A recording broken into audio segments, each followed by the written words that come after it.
got to set this up properly because today is a Lashon hara fest. Is that fair? It's going to be a Lashon hara fest. Let's call it a shmirat halashon. A shmirat. I'm joking, obviously. This is Lashon hara for all the right reasons. You reached out to me a few weeks ago and said, I've written this book. And I'm like, oh yeah, written a book, have you? Written a book, like a proper book. Words change worlds. And you didn't know this about me, but I loved, even though my Hebrew is not amazing, because 𝗏𝗀 and all that stuff, but Hebrew is unreal as a language, like just beautiful. Like it's a beautiful, fascinating language with the root and all this stuff. And of course, using our words correctly is a big, big, big part. So what's the story behind words change worlds? How did it begin? I've read the introduction that you said no one would read. So how did it come about? So I think we'd have to go back about 12 years ago. I'd made Aliyah. And my profession is that I'm an optometrist. I'm a low vision and geriatric optometrist. And I was flying back to England to do that work. I've got a wonderful practice where I work. And while I was here, I went back to Jewish learning. I was in Kollel, and I had an amazing chavrusa who I would learn with every day. And you were practicing here as well? No, in fact, I've never practiced here as an optometrist. Do you still travel back and forth? Yes, somewhat. Okay. Like COVID stopped a lot of that. Right. But okay. So I was flying at different times during the 10, 12-year process that I was learning in this kollel, the Jerusalem kollel, which is headed by Rav 𝗥𝗯𝗏 𝗥𝗍𝗏, who's now also the 𝗪shi 𝗂𝗐 of Aish. Such a lovely man. Oh my gosh. He glows. One of the first things, when I first saw him the first time, there's a glow on his face that you just feel attached, and a smile, the way he greets each person, 100%. Even if he hardly knows them, as if you're his best friend. And it's real. It's a real connection. Yeah. He cares about every single person. And I immediately connected to that. I'd already met some of his graduates, like people who'd spent time there. Rabbi Farhi in England and Rabbi Rowe also spent some time there. So it was, for me, I knew that if I wanted to do some more learning, that was going to be the place. They accepted me after a little bit of a struggle. And so I was learning there, I was doing their program, but after a while I was doing my own learning with this learning partner, with this chavrusa. And it got to this sort of time of the year, should we say June, July time, the end of the academic year. And I turned to my chavrusa. I said to him, what are we going to learn next year? He said to me, I think we should learn Hilchos Lashon hara be'iyun, the laws of Lashon hara in depth. And I said, nah. I mean, why? Yeah. What? There's so many other things to learn. Okay. Like stuff I'm doing already, like, Hilchos Shabbos or some other Jewish learning that I do naturally anyway, which I'd love to learn that. It's always good to dig deep. But I don't want to do this. He essentially turned around and looked me straight in the eye and he said, no, Menachem, you don't understand. You need to learn the laws of Lashon hara in depth. Well, hang on. You need to. Yeah. He was saying, because he was a good friend of mine. Okay, that's a friend. A real friend. And he cared about me. And it's true. I had very little control over my mouth.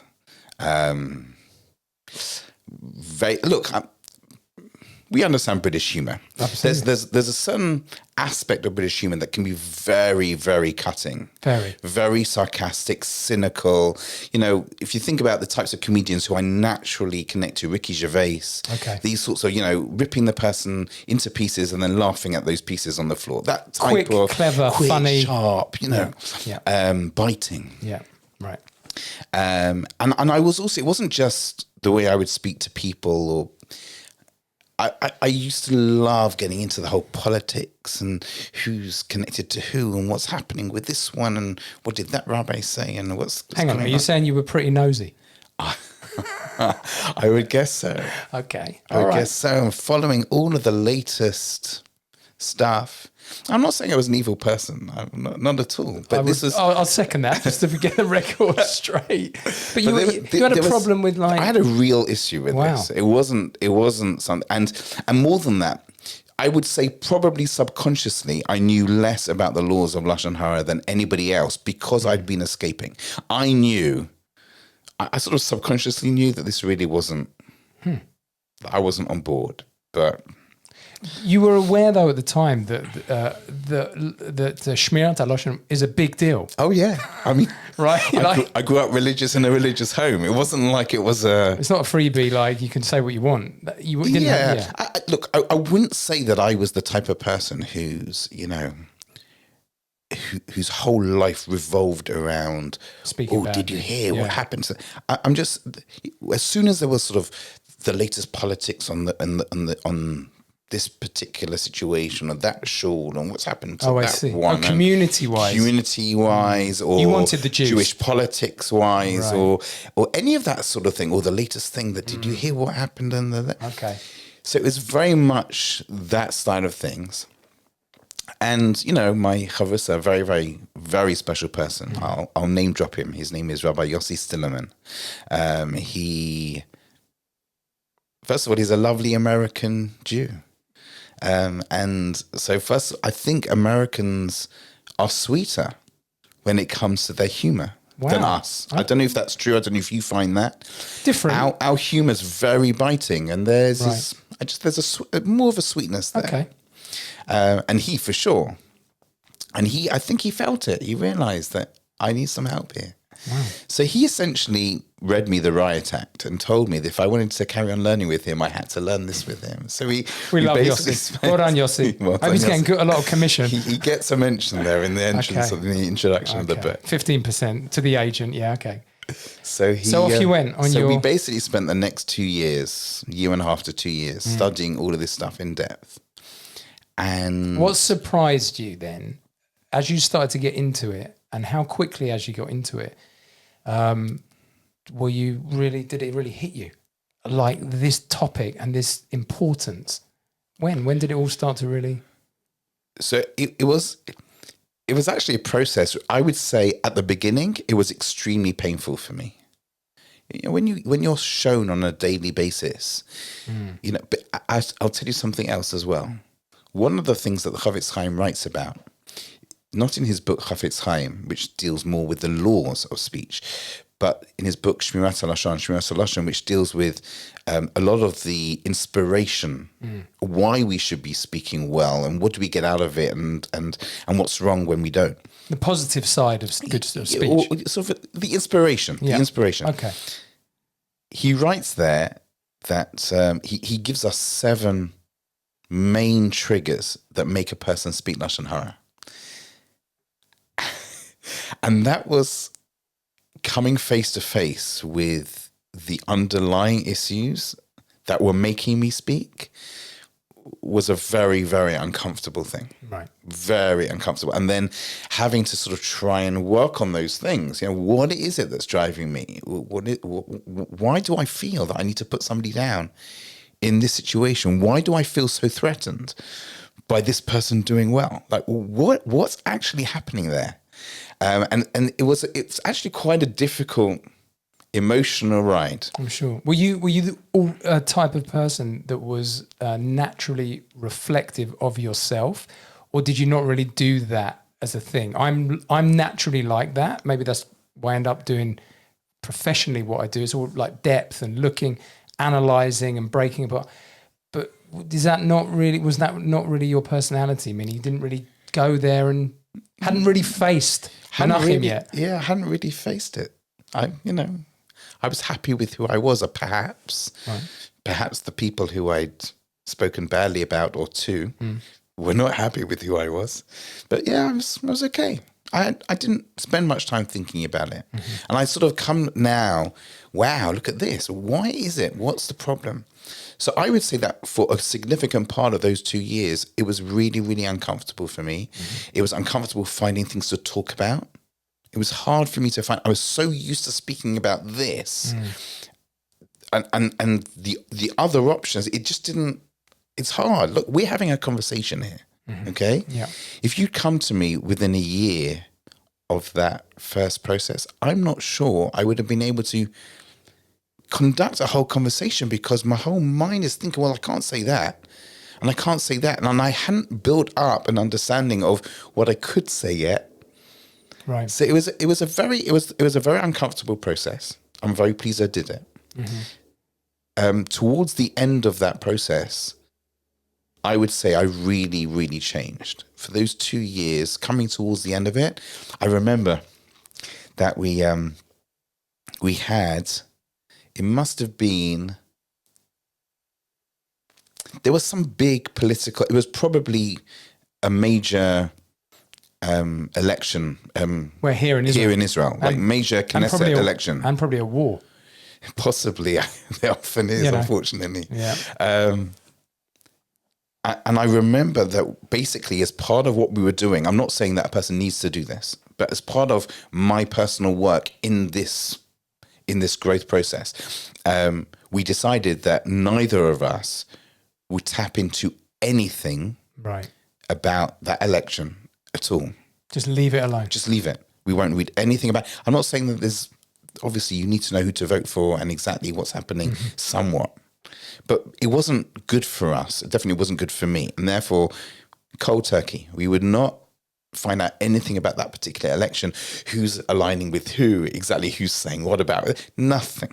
Okay? You starved the muscle. Yeah. Basically. And basically, straight after that election, we had a siyum together. We basically sat down, we had a party to celebrate the fact that we still don't know who got in or how many seats each party was. Now, obviously, later we did find out, but it was a major achievement. And during that 2 year process, I definitely grew, definitely became better. And then we moved on to learning other stuff. And I started slipping back to bad habits. It was just, who I was. I started slipping back. I wasn't learning the topic. It wasn't on my mind all the time. So I went back to 𝗪𝗓𝗄. I said, 𝗪𝗓𝗄, you got me in this mess. This is, what am I supposed to do now? Did you turn around and say, 𝗪𝗓𝗄, I've been watching you. And I've noticed that you need to learn the 𝗄𝗏𝗏 𝗏. I did not do that, no. Because that would have been very ironic. That would be good. Yeah.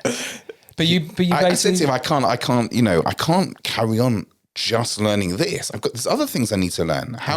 What am I supposed to do? He said to me, top ups. Menachem, you need to start teaching and writing on this topic. Wow. I said, I'm not a writer or a teacher. I'm a low vision optometrist. That's what I do. And my learning's on the side for me. It's not he said, no, I've seen you give some classes here in the Kollel. You've written some stuff, some summaries. You can do this. So I started writing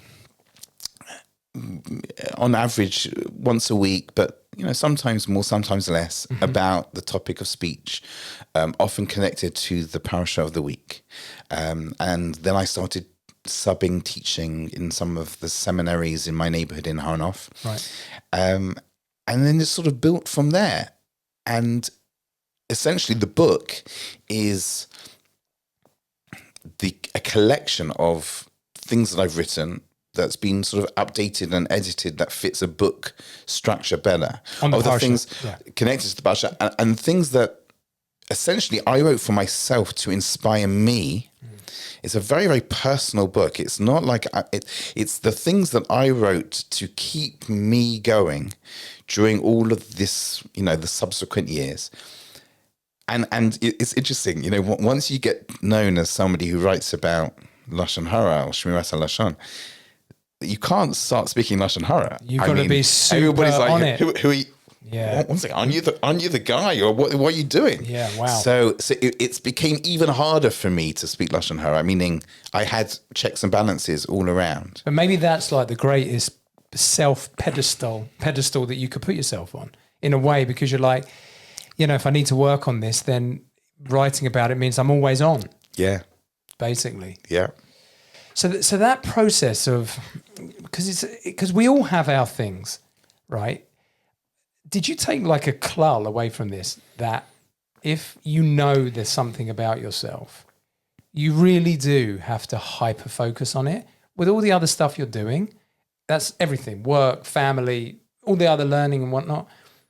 But if you know something about yourself, you've really got to, as part of your mission, to focus hard on that.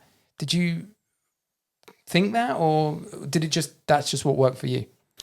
I think that one of the things that I learned from this whole experience is that you need good friends who are willing to be honest with you. Number one. Number two, you need to have ears that are willing to not just reject it when your friends tell you that something needs to change, which is tough. It's tough. It's really difficult. But yeah, I think that when a person has either self-identified or has been shown by a good friend that there's this area that they need to work on, you can't run away. Life's about work. That's what it is. It's, my life is not finished with work. Other things are coming up. There's something else that's come up that I need to deal with, and I'm trying to deal with it now. It's not like I'm done. I'm unfortunately nowhere near done. As someone who grew up religious, as opposed to myself who chose it, and you're given like not the playbook, but when you become religious, you're like, okay, you have to understand that life is about growth. Whereas before, it was not about growth. It was about whatever I can get for myself. If we're just taking it down to the bare binary thing. Growing up religious, though, this idea of growth, I mean, I know your family, I know, your dad, not your mum so much, but I know your dad. Is that something that was naturally instilled, this idea of growth? I'm not saying in all religious families, but that central theme of being a Torah Jew, do you feel like you got that? Because when it came to a point of growth that your friend, your chavrusa, put in front of you, you were like, you recognized like, oh yeah, I've got to do that. Was that it? It's a great question. I'm not sure if growth is the correct word. I grew up in a home where responsibility was important. Responsibility to others. I was the rabbi's son of a very large community. Yeah. Didn't always enjoy that responsibility, to be fair. It thrust on me without choice. And I think that an understanding of what it means to be a good Jewish person with good character traits and good midas. I'm not sure if growth is the thing. It's more about this is what you should be. But if you lacking, and I'm not sure that, and obviously if you lack that, this is what you should be. But the concept, I'm not sure. Perhaps in yeshiva we had a Musa Seder where there was time. It was only half an hour, but there was a time where you were supposed to focus on things that you needed to grow in, which I never did well in, and I understand now why, because I could never face it myself. But I always thought it wasn't about growth. I always thought I was just a great person and I was doing well. Humbly speaking, I'm amazing. I thought, I do have. I'm a nice person. I'm nice to people. 100%. It's not that. It wasn't that I'm a nasty, scheming, evil person. And so therefore, because of that, it was harder to see. I understand. The fine points of the personality. I'm not sure that growth is something that was instilled in me. Right. Being a good example of a Jew who takes responsibility, who doesn't do a Chillul Hashem in public, and acts in public and gives a bad name for the Jewish people. Interesting. That was I got that very, very, very strongly from my parents and the rest of your family, obviously. Yeah. It's interesting that it was demonstrated. I was just saying to one of my kids the other day, I did a project with Naftali actually, where we interviewed for a Tisha B'Av, like a documentary type thing, religious survivors of the Holocaust. Right. And when I remember I was doing the Israel side, so we interviewed I think about 8 people, and what was interesting talking to them about why did you remain religious after going through this hell. They always pointed back to the examples that were set by their parents, right, grandparents. So it was all on the side of demonstration, not like I came in as like, here's the ABCs of being a Jew, which is a whole other way of approaching it, obviously. And I remember actually, I was often when we were doing these interviews, I remember feeling quite frustrated with their answers. Really? Wow. Yeah, I was. Because it was like, this isn't very meaty. What do you mean? You just like remember the classic, you know, and it did come up. My father was a Baal Chesed of the community, or my grandfather was the shochet. Always seeing as we grew up these giving type people. And I think that, you know, I'm not saying about my own family, they're wonderful people, but there's a difference, I think, when you're surrounded and being a menschkeit in a really Jewish way is demonstrated to you. I think subconsciously you're getting that bar set. And that's why I'm interested. So you don't like the word growth because maybe... I'm just not sure that was that particular thing was particularly stressed. Right. Because it was demonstrated, maybe. Perhaps it was more expected. There's certain things are expected of you, without judgment on others. I remember, you know, my father would never.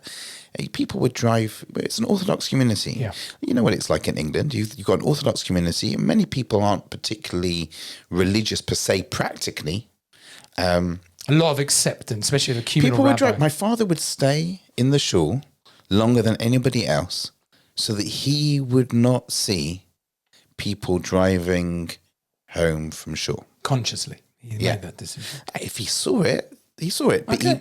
he doesn't. I don't need to know. I don't need to see what's going on. I'm not.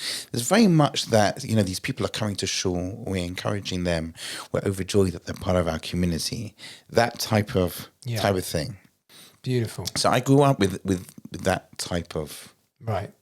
Was it just on that topic of being a child of a communal rabbi? How was that? Like I say, how was that experience in 2 seconds? But like what is that type of experience? Like, what's it like in 𝗵𝗺ში? Somebody else who grew up in such a home told me there's something called United Synagogue Rabbi Sons Syndrome. Brilliant. He gives it the acronym. Yeah. Wow. It comes with unbelievable benefits, tremendous opportunities. It comes also with a lot of difficulties. You are on show for everybody. You felt that from an early age? Yeah. You're on show. I knew that everybody was watching me. How is he behaving? The truth is, do you know what? It could be that that's not even true. Right. And it was just in my mind. Maybe. It could be. But I felt that I was being watched all the time. People were looking at me for the example as to how things should be and what's going on. And is the rabbi people are always looking? How is the rabbi going to deal with his son misbehaving and running around the shul and what's going on? It came with lots of difficulties. It could well be, in fact, part of my self-examination through this whole process, unearth certain things that could well be why I was saying so much Lashon hara. Right. Okay. But yeah, in fact, I as part of my book tour, I just went back to the community that I grew up in. Lovely. And it was an amazing opportunity to speak to people who I've known since I was a kid. Lovely people who've just, so nice. People who've just been there for me. But as I stood up there, I said to them, I speak to classes. I've spoken in many different places. As I stood up, I could feel my heart beating. Wow. Like really, really fast. And I said to them, my heart is beating like I've never experienced. This is weird. And I realized it's because I still feel like the little kid standing there with all of them watching me, even though I'm 47. Wow. That's so cool. It was like, thank God the talk went well and it was great. But it just gives an example of how all of us carry carry experiences, our childhood, whatever it happens to be, with us, and it shapes who we are. Right. And there's a tremendous amount of psychology here, tremendous.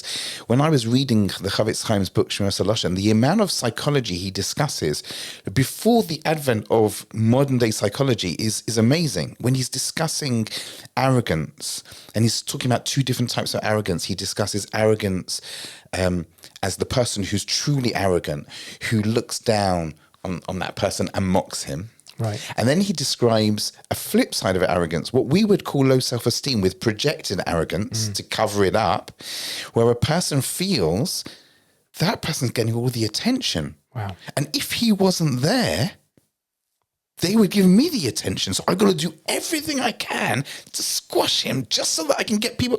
So deep.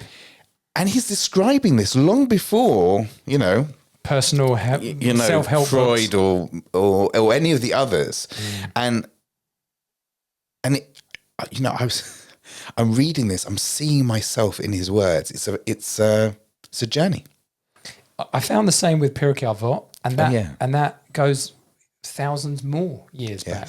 But it is interesting then that what you're saying is that shmirat halashon is a foundation, not just superficially for speaking the right way, but if you nail it or try and nail it or try and get close to nailing it or bettering yourself, you're going to sort out a lot of stuff along the way. Did you find that in the journey? Without a doubt. I feel I should be careful what I say, because I've got a lot more to do. But I feel that during those 2 years when I was really working on intensely, I think I grew more than at any other time in my life, because I realized very, very quickly that it wasn't really my mouth that was the problem. It was the way I was seeing things, the way I was thinking about things. Priorities. Wherever I walked, I would see something negative.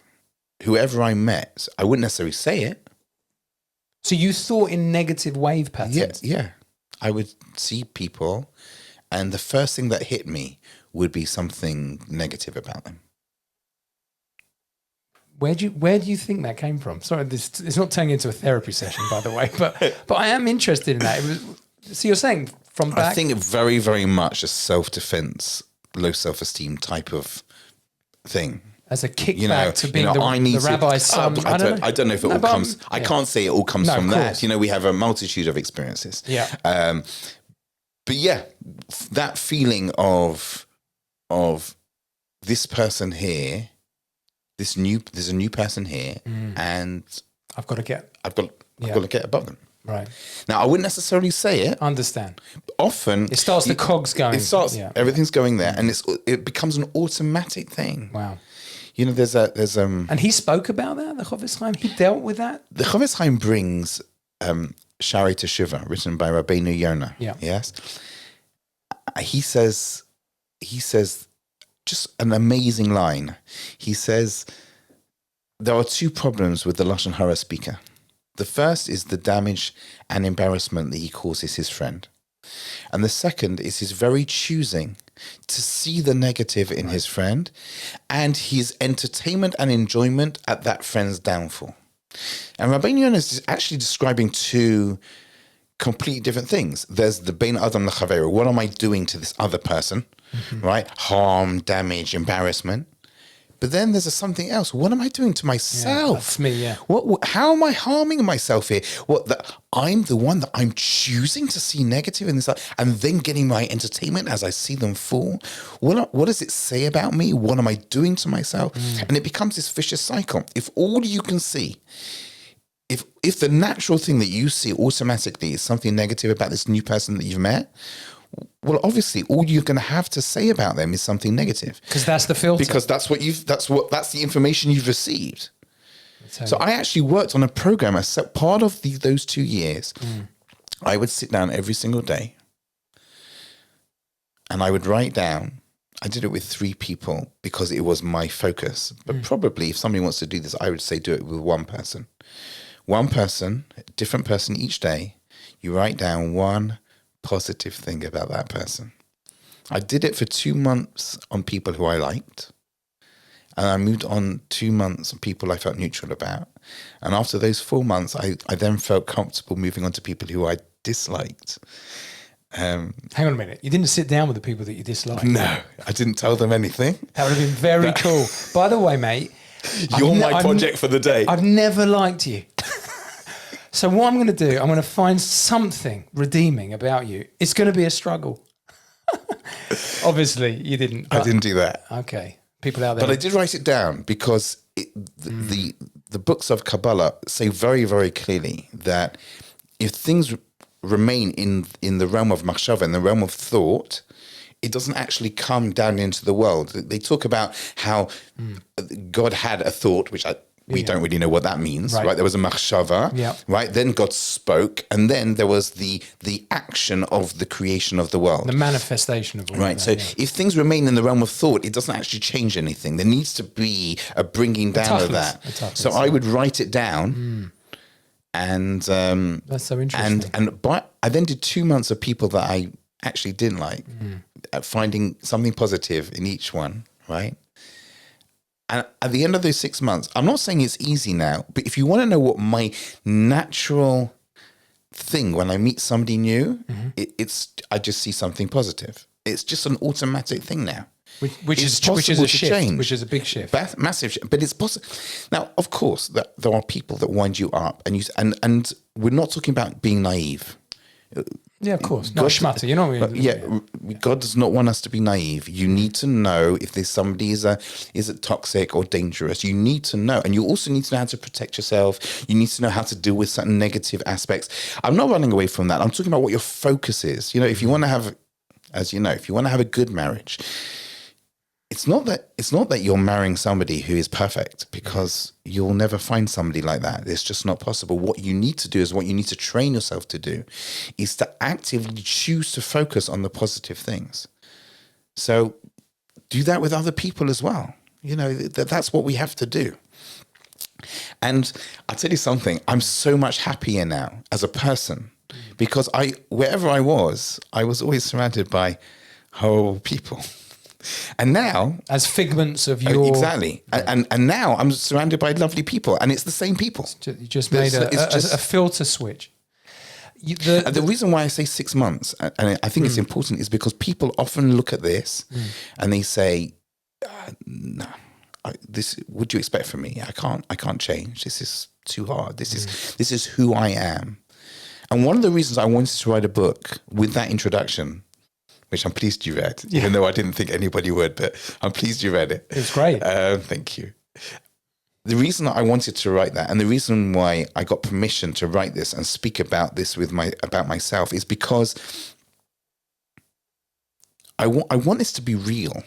I'm not writing this as some, tzaddik who's like, academic. The Ch was a tzaddik. He was a righteous person who, I'm not like that. I still fail. I still slip up. I still say things that I regret. I still find myself often, somebody will say a comment about a rival of mine, and I can feel the fire burning, ready to explode. Let's say a rival in the optometry world, let's say, Very natural. I can feel it's natural. Natural.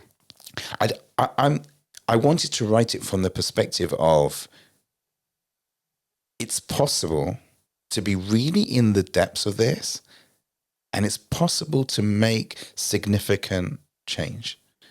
And you may think that it will take you 50 years and therefore it's not even worthwhile bothering. I'm telling you, it actually doesn't take that long to make that shift in your mind. That doesn't mean you'll be perfect, but you'll set a foundation. Exactly. The format, I've read for this week's parasha. The format is, like I said to you on my message, I was so enthusiastically taken by it, because it's not just 𝗥𝗯𝗯𝗶 stuff. I've done that book, the English one, where you do the daily thing. It's challenging because it's not that it's rigid in the sense of it's not giving you a powerful information, and it is inspiring, that book called, I think it's just called the 𝗥𝗯𝗯𝗶 daily, whatever it is, but it does like get a bit dry, but yours is stories, is Tanakh, Torah, and also, so just tell us a bit about the format and why you chose that format. And it's not just like Parsha this, then next one. How did you get to that point? So one of the things I realized very early on is that people like me would avoid learning a book about Lashon hara, about the laws of Lashon hara. And I wanted to write something that was essentially me speaking from the heart. That's what I did. And each week I would sit down and try and find some message in that week's writing, that week's parsha, that week's reading, that would boost me for that week. And then I would write it as if I was speaking. By nature, I'm not a writer. I did a mathematical science degree in optometry. I've never been an essay writer. Mm-hmm. So when it came to writing, I think probably my first few weeks were probably horrendous. But I worked out that the best thing to do is just to write as if I'm speaking. Right. And people who've read stuff that I've posted like over the years will probably say that it sounds like me. And my students who have read parts of my book, they've all told me it sounds like you speaking, which is probably the best compliment to my editor, because he did need to sharpen it up. He did need to tighten it up, but he managed to keep that voice in there, which is just superb. The team at Adair Press, which is headed by Rabbi Moshe Kamornik, I don't know if you've ever met him. No. The team, the cover, the editing, the font, everything is just superb. Thank God. Mm-hmm. But I wanted to have something that people would read when they have to read. Now, we have screens all the time nowadays. And there's lots of positive aspects to that and lots of negative aspects to that. One of the negative aspects is that many people don't read during the week. But as religious Jews, we have to put away those screens on Shabbat. And then we often will take out a book. And I thought, let's do this. Let's write something that people will naturally open on Shabbat or at the Shabbos table, and put in it something that will be engaging to anybody around that table. So I wanted to put stories in. You know, the kids, they'll need stories. Adults need stories too. Big time. Cases. I've put in interesting cases. Most of them are, almost all of the cases in the book, which I've sort of scattered through the thing, almost all of them were actually asked to me by students or people who've heard that I deal with this and they want to know how should I deal with this situation. Obviously, I've changed details because you have to. Mm-hmm. But pretty much all of them are real questions, real life questions, because I know that the best way to learn is with stories and examples. That's why we have Seder night. That's what Seder night is. Seder night is using stories to excite the next generation. So that's what the book is. It's a combination of the things that inspired me and things that I feel will hopefully inspire whole families. Discuss it at the table. People have been messaging me. It's just the most wonderful thing. People would be messaging me saying, we've got your book and we use it every Shabbat. We sit down and we read a bit to each other, and it's just a great. Must be very fulfilling. Tremendously fulfilling. Stories, really, at their essence, are journeys, because the basic format. I mean, this is what I do. Is you have the basic format of life is beginning, middle, and an end. You're born. You have a life. Good night. So we are fine-tuned to go on journeys, and I think that when people write in the style of storytelling, I always say this of Rav Sachs, and I think I said it to him when he came for that Shabbaton in Ramot. I think so. After saying thank you so many times to him for just being, he wrote in stories and he was relatable, or the points he was making were relatable, because it's like, oh, I'm doing that thing that people do, which is go on a journey. that's why this whole growth thing is also tied into that, is because I think all people, no matter Jewish, not Jewish, doesn't matter. Innately, we really are trying to be bigger and better. The world, Rav Kook talks about it, the world is in a constant state of teshuvah. And I think we're on that frequency. So when I saw that that's the approach you did, whether you consciously were on that, it's fun. Yeah. Fun. I've always said, like, religion, being religious, you've got to have fun. Why not? If you're going to do it, make it enjoyable. And so I thought it was a good move. Thank you. And you found stuff in different parts of Tanakh that then relates to shmirat halashon. Just want to talk about that a little? I've only read the one at the moment, So, I mean, yes, throughout Tanakh, there are interesting stories. Interestingly enough, Tanakh is a book of Lashon hara. If you think about that, it's one of the reasons that I know our religion is true. There's many reasons that I know my religion is true. But one of the reasons is there is no other religion whose holy book, from start to finish, basically criticizes every single one of our holy people. That's true. Okay. Could you imagine? I mean, we grew up with the Life of Brian. That's right. You know, the Life of Brian was banned for many years in England because the bishops in England went mad about it. Berserk. Right? Blasphemy, right? Yeah. Can you? Which John Cleese, they all loved. The more of that, it's like, please, it's better than any publicity. Of course. And I mean, yeah, if it was our cousins, you'd be lucky to keep your head. Yeah, right? Indeed. And yet, every single page is another criticism of this one and that one, to the extent that our sages in the Talmud have to bend over backwards to explain how the story isn't really as bad as it looks, and they give the commentary as to exactly what's going on. But if you read it on the surface, this is horrendous. How does Hashem get away with that? Because that's a great question. You know, the answer is exactly what we're talking about. There is a whole section of the laws of Lashon hara which are called Lashon hara 𝗏𝗏 or 𝗏𝗏, which means Lashon hara for a constructive purpose. One of the constructive purposes is education. Now, there are rules and regulations. There are conditions that a person must fulfill.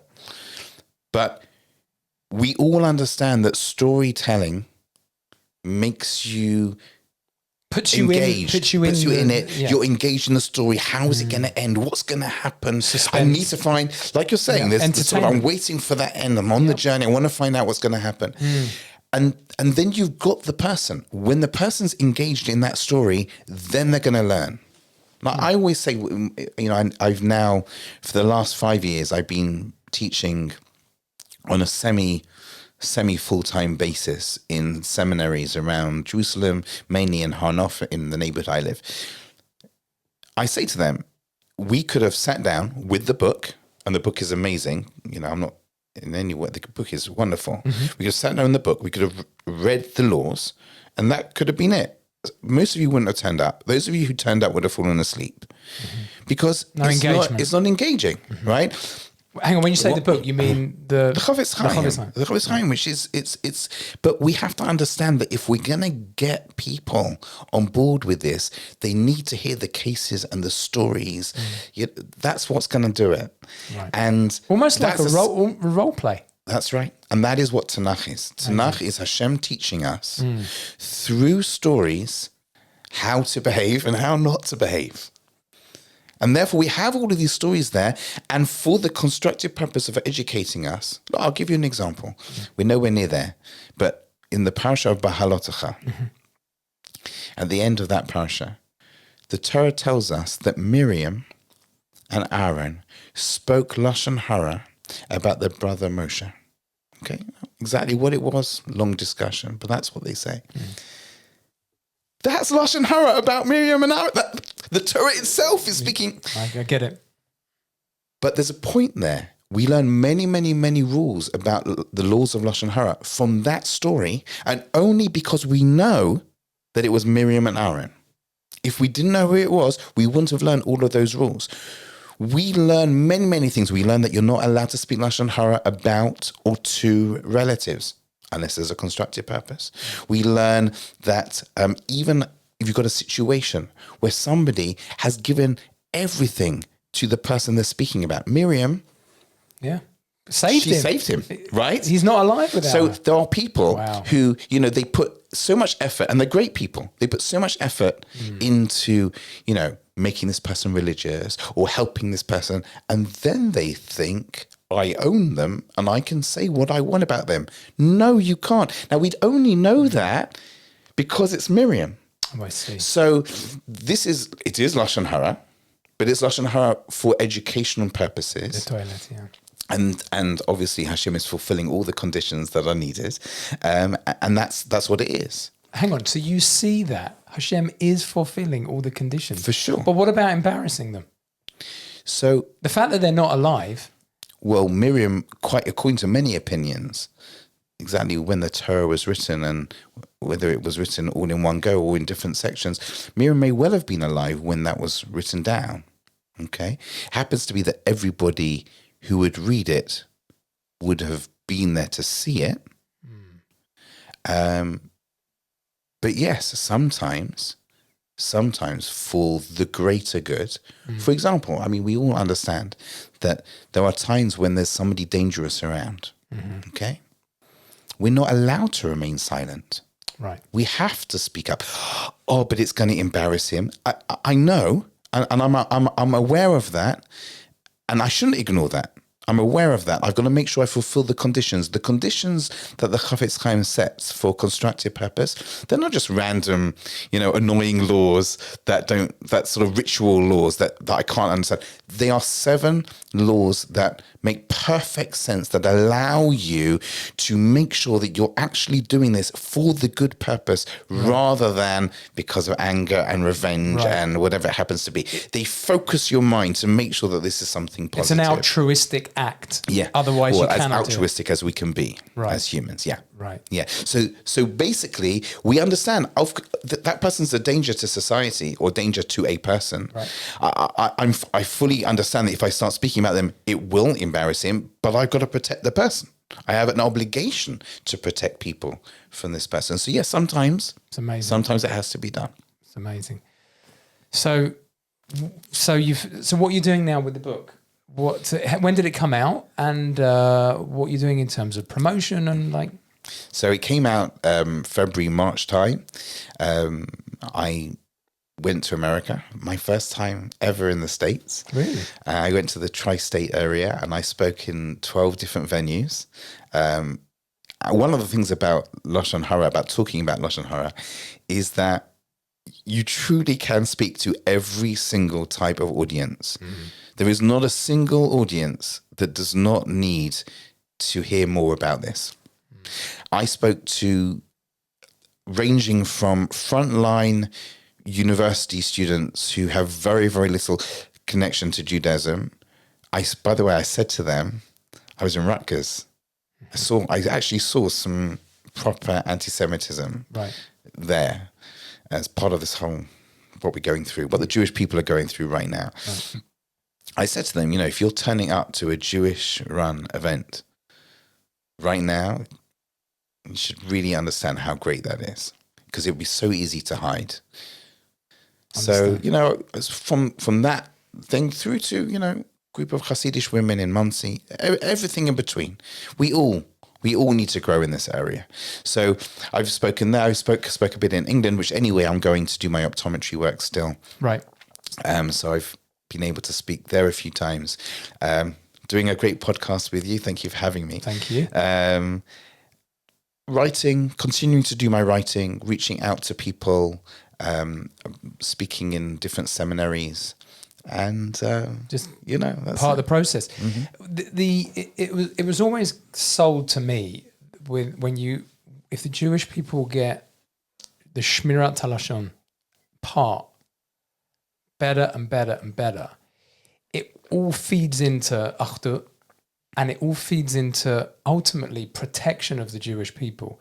What in your learning of this topic have you seen to make that a truism in terms of shmirat halashon being a foundational aspect of the Jewish way, and therefore almost messianic. So the Chofetz Chaim says it clearly. He says that we always, every year it comes to the 3 weeks, Tisha B'Av, and everybody's talking about sinat chinam, right? Sinat chinam, which means baseless hatred, which is a terrible translation because who hates for no reason? That's the opposite. Yeah. Sinat chinam really means hating somebody for not a good enough reason, meaning hating somebody for their views, their opinions, their behaviors. If you look at what was going on towards the end of the Second Temple period, there were groups who were really fighting each other, real civil war that was going on between them. They had strong opinions and they really, really believed in that. I mean, we know Jewish people. 2 Jews, Yeah. 58 opinions. The Torah continuously calls us a stiff-necked people. 𝗥𝗯𝗯𝗶 𝗠𝗄𝗏. You should know, by the way, although the Torah says it in a negative way, I don't think it's negative. Right. It's what's kept us going. It's what allowed our forefather Abraham to stand up for monotheism when everybody around him was pagan. And we need it now more And we than need ever. it. You need to have strong opinions. You need to be able to stand up for what you believe in. That's true. But here's the thing. Standing up for what you believe in does not mean that you should then hate that person because they disagree with you. So sinat chinam really means hatred of that person because of his views, when really I should strongly disagree with his views because obviously I'm right and he's wrong, obviously, but I love you anyway. That's what should be going on. It shouldn't be, I'm pluralistic, I'll be tolerant, anything goes. That actually is not what we're supposed to be doing. We're supposed to be strong. L'shem shamayim. 100%. I strongly believe in this, and I strongly actually believe your position is wrong. But I will love you anyway. That is what we need to be getting to. But the Chofetz Chaim says that although we talk about sinat chinam, that is really the surface problem. Or should I say, not the surface problem, that is the underlying issue.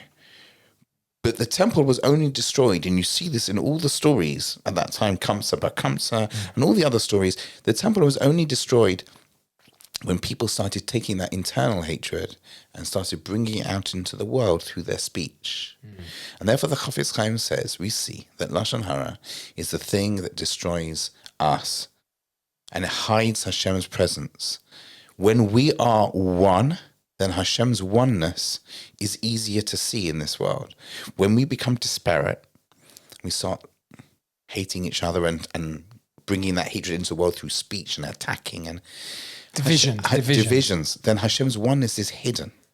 Oh, yeah. And it's painful to say, and when I say it, I often come close to tears. Yeah. But we've had 2 years, maybe more, before the 7th of October, of intense divisions and fighting. And I'm not saying that we should all agree. I completely disagree with so many people. It's how we disagree. But I disagree with you. I think that's wrong. And I love you because you're my brother. That's it. You're my brother. Whatever happens, whatever you say, I will love you. We have to be so clear on that. And why does it take people attacking us and killing us and hating us before we start loving each other? Why? Why does it need that?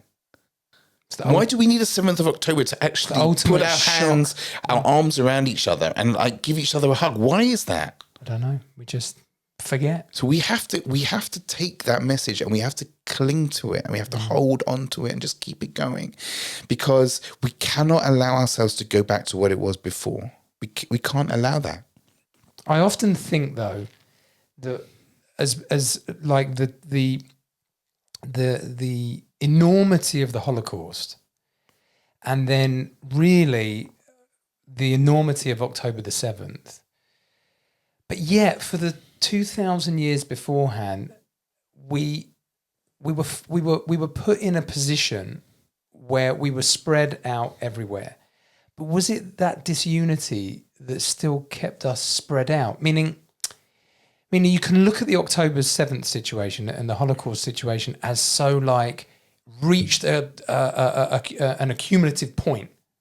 I want to be careful here, because we aren't prophets, right? And we have no right to ever. We don't know what's going on. Ever say this happened because of this. Exactly. It's very clear. We don't have prophecy nowadays. We can't say that. What we can say is each one of us needs to look inside ourselves and say, how can I improve? There's a message going on here. How can I improve? So I would never say that this happened because of this and this happened because of this. But what I am saying is each one of us needs to look at what was going on before. Right? See what was happening and say, how can I improve now? So I can't say what was going on for 2,000 years. We've had 2,000 years of horrendous, painful stuff. Our sages tell us every generation that the temple is not rebuilt. Every year, basically, yeah. It's as if it was destroyed in that generation. What that essentially means is we still haven't repaired the initial problem. I don't know enough about those 2,000 years of history to tell you and pinpoint, yes, that's where that division was and this is this There's division. no black and white, obviously. I don't know. I don't know. But what I can say is if it was destroyed because of our divisions and it's still not rebuilt, it means we still haven't healed those divisions. It's almost like whatever, because this is the Gemara speaking, sinat chinam is referenced as part of the problem of the destruction.